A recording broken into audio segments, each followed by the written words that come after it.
Bismillahirrahmanirrahim. Assalamu alaikum. Today we are here with another lecture of comparative politics. Today, firstly, we will study about in this lecture about the basic concepts, or we can say the basic terminologies which are used in the course, which will be used in the course of comparative politics. So, first terminology that is very important about the comparative politics is territory. What is territory? Terrain or geographical area. We can say that it is a geographical area. A state entails a territory that it considered to be its own. This area can be as huge as Canada or India, as small as the Netherlands or the Switzerland, or even as tiny as Slovenia and Tuvalu. It can be an island or continent, or in the case of Australia, both, and its borders may have been undisputed and secure for the centuries or constantly challenged. So basically, a territory is basically a geographical jurisdiction. We can know it. We can say it as uh, a defined territory, or we can say as a defined area with specific jurisdiction. A defined area with specific. So territory is sorry. So territory is basically a defined area with specific jurisdiction, and it considered to be its own, like that specific or defined area is of that particular territory or of that particular state, and there is a specific jurisdiction. Like ultimately the borders of the states are defined. For example, if this whole area is Pakistan ultimately, so we can say that this area as well is Pakistan. No, the jurisdictions are already defined in this particular diagram, and ultimately this whole area will be its particular jurisdiction. uh, don't consider this outline ultimately. It's just a mistake, but ultimately this is we call the jurisdiction, or we can say this is the territory, or this is the state. It considered to be its own. This area can be as huge as Canada or India, as we know that Canada and India are very very large states, and it can be a small area like Netherlands and Switzerland, and it can be a very tiny, like a very small area that like Slovenia and Tuvalu. You can go and check on Google that these territories or these states are very very small, but they are known as the state. So it can be an Iceland or a continent, like it can be an Iceland. An Iceland is basically a place that basically exists in the sea, like the part the like the land, the land which basically exists in the sea is known as the Iceland, and ultimately continents like continent Asia, like we know it's Africa, South Africa, it's East Africa, it's Antarctica, it's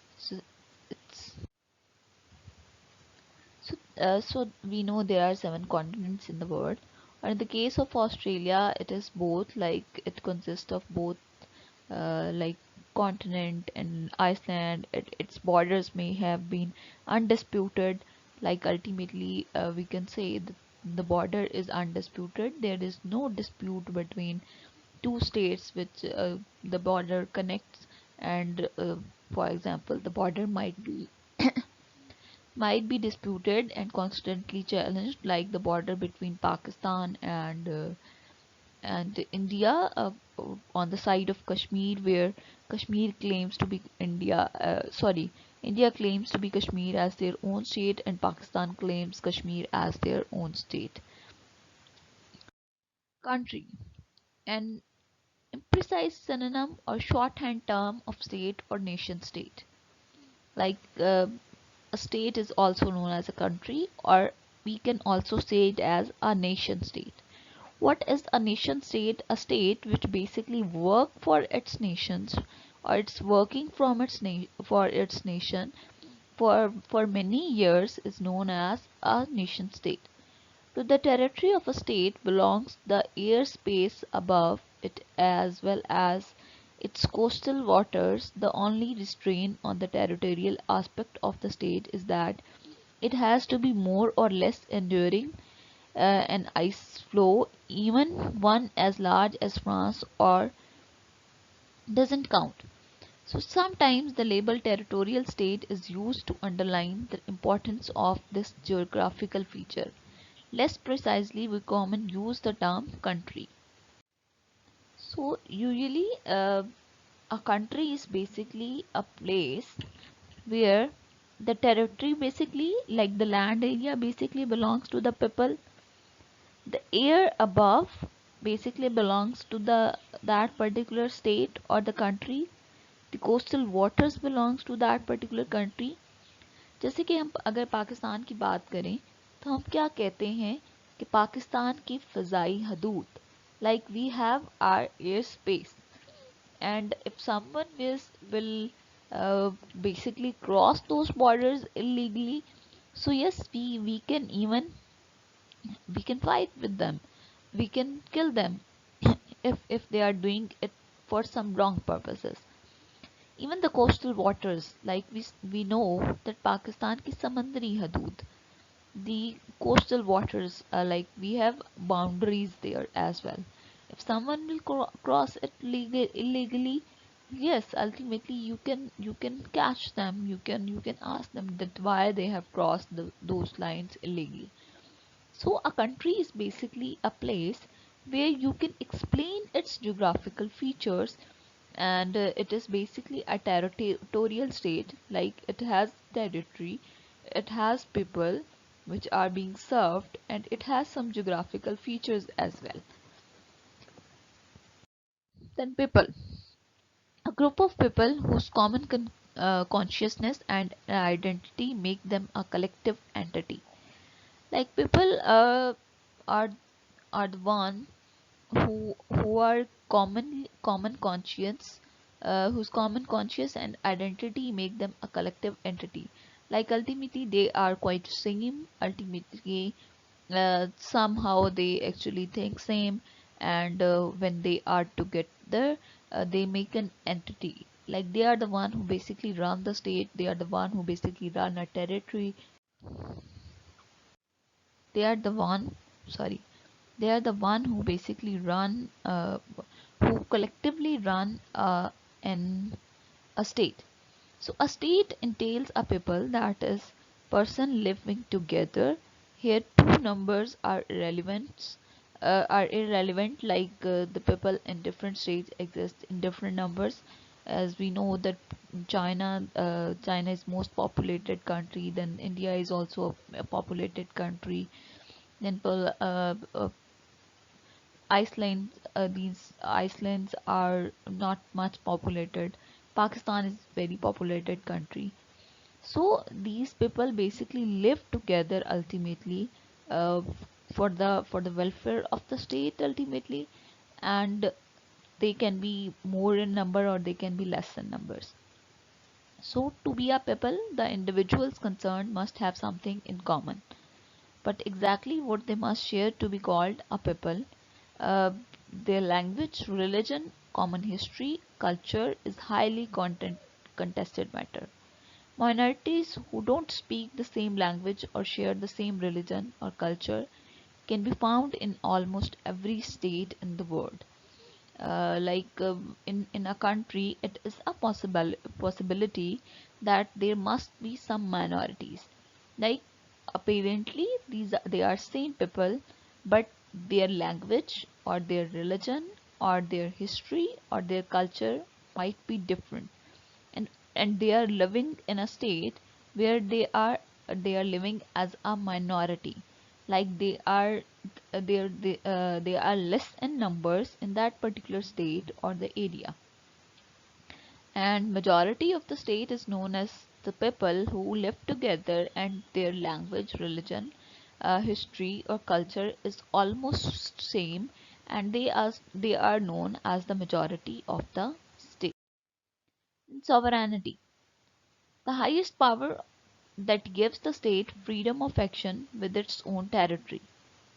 Like, a state is basically a sovereign state when it has power to take the decision for its own state, and ultimately its decisions are not implemented from any outer source. A state is sovereign, that is, it holds the highest power and principles, can act with complete freedom and independence. It has sovereignty.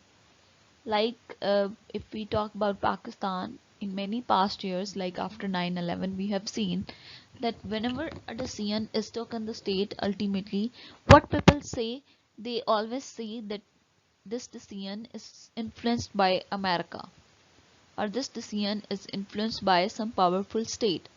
So what is this? Like, the state is not free about its external or internal decisions, but when state take its decision without the fear of anyone, and it doesn't it it is not concerned with any of anyone's decision, or it doesn't take anyone's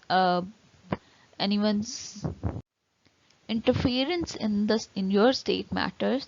So the state is basically a sovereign state.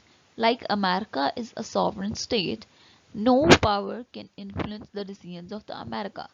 China is a sovereign state, no power can influence on their internal and external decisions. Aristotle had something like this in mind with his remark that the state is a community which is the highest of all and which embraces all the rest.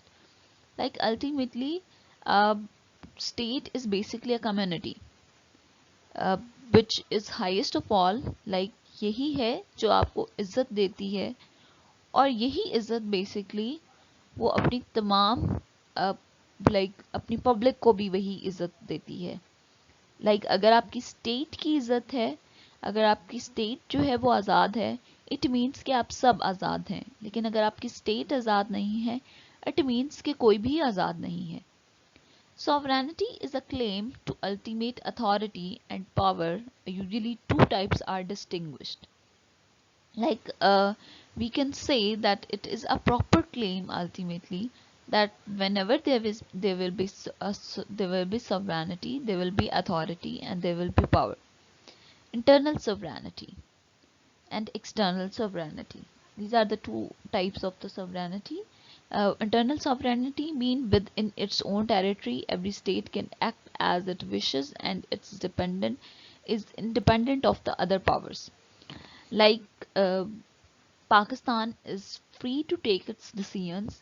Pakistan should no power can interfere on the internal decisions of the state of Pakistan. But what we have seen in past years after 9/11, that even our internal affairs were affected by the decisions of someone else. Or even now, as we have to pay a lot of debt to the IMF, our most of the economic policies are influenced by whom? They are influenced by by they are influenced by the IMF. Like, ultimately they wanted to set us our economic policies according to their choices. Then external sovereignty, referring to the fact that the state is recognized as the state by other state. Sovereignty means the state is independent and not in the authority of another state or community. Like, the state is an independent state. If you talk about Afghanistan, it is not a sovereign state. Why? As its external matters and its internal matters are affected by someone or some other state. Uh, Pakistan somehow is not a sovereign state because our external matters are somehow influenced by someone. Why? As we see that the matter of Kashmir. Pakistan's claim on Kashmir, uh, and because of the interference of the external powers, Pakistan couldn't take that part, or ultimately the people of Kashmir are not given their rights to live in a separate state. Then there's legitimacy. The condition of being in accordance with the norms and values of the people. Legitimate power is accepted because it is seen as right. So it is basically a condition which is basically decided as a norm or the value in the society. Now people has to follow that particular rule, and that particular rule is known as to be the right rule. So the Weberian definition of the state then consists of four elements, like Max Weber accept the three conventional characteristics of the state. What are those three characteristics? That is territory, like a state must have a particular territory, it must have people, and it must have sovereignty. He specifies the meaning of sovereignty by referring to the distinction between legal and legitimate. It is not sufficient to base physical force upon the law. The use of physical force must also be accepted as right and morally legitimate by the citizens. Like we can say that in the state of Pakistan, we have a police force, and that what is the like we have a court of justice. If we make a law, or we can say we just make a law, yes, we just make a law, and we ask people to follow that particular law. So people should be willing to follow that law, and secondly, they must be willing that you state can use the physical power if someone is not following that law. What is this? This is being the legitimate, like your law is being legitimate by the citizens. You have make a legal law, you have make something legal or illegal, and now the citizen will approve it as like the citizen will legitimate it, like they are ready to follow the law. If someone in the state won't follow that law, they even accept this thing. The state can use force and power to let that let the people follow the law accordingly. So the use of physical force alone therefore don't distinguish between the state and other organization. Organizations such as Microsoft, the World Bank, the IMF, the Mafia, and the European Unions are powerful and maybe more important for many people than, say, the state of Latvia or Iceland. So some of those organizations use physical force, but none of them claims the monopoly of the legitimate use of this force over its people as states do. So how these are the organization which have provided a large kind of debt ultimately.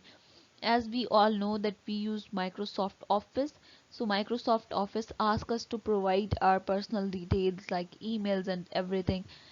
So we are bound to provide it. Like we can say that sorry, I can provide my email ID because it's my because I receive my personal information in it. No, without providing your email ID you can't even use their services. So yes, this is their law. Somehow you can say this is illegal, but you don't say that this is illegal, or you are just bound to follow that law. As the World Bank provides you with the debts, and then IMF they provide you with the debts, and then ultimately they set the rules and regulations in the state, like the tax. They increase the taxes. They just ask you to follow their rules. They make a hike in the prices, and ultimately people have to follow it, or the state have to follow it. They can't do any kind of like they can't raise any kind of voice ultimately, because they are bound to follow those rules or laws. Government. Government is in a very simple way, it is basically the organization of people who are responsible to run the affairs of the state. A government has a monopoly of the legitimate use of physical force within a state. Like it is the government who has the monopoly, or who are the one who can use the physical force to implement the law in the state. A government is basically responsible to secure a state from internal and external threats, and it protects the internal and external sovereignty of the state, and these are basically the major tasks of the government.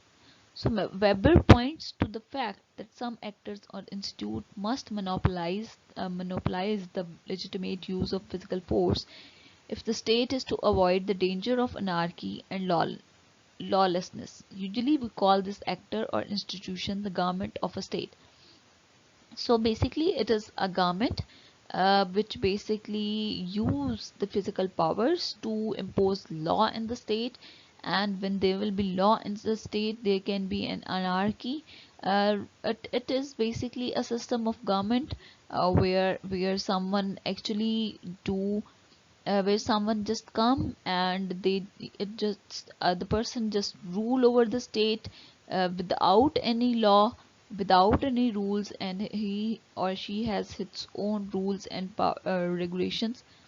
Generally there are three kinds of government. First one is democracy, then dictatorship, and then monarchy. The democracy is the government of the people, for the people, by the people. Like ultimately the whole power belongs to the people, general public of the state. They are the one who basically who basically rule the state, and they are basically one who basically serve the public, and they are basically one who are basically chosen by the public, and it is basically the public who is ruling the power. Then there's dictatorship. It is basically one man rule. You're the one man without the consent of the general public just come and rule the state. The person has its own rules and regulations to run the state. Then there's monarchy. It is basically uh, inheritance, like the transfer of power inherently. Like there's a father who's the king, and then the son will have the power, and then his son. So ultimately the power is transferred inheritedly in the system of the government. So thank you so much. That is it for today. We will continue learning these terms in the next lecture for sure, inshallah.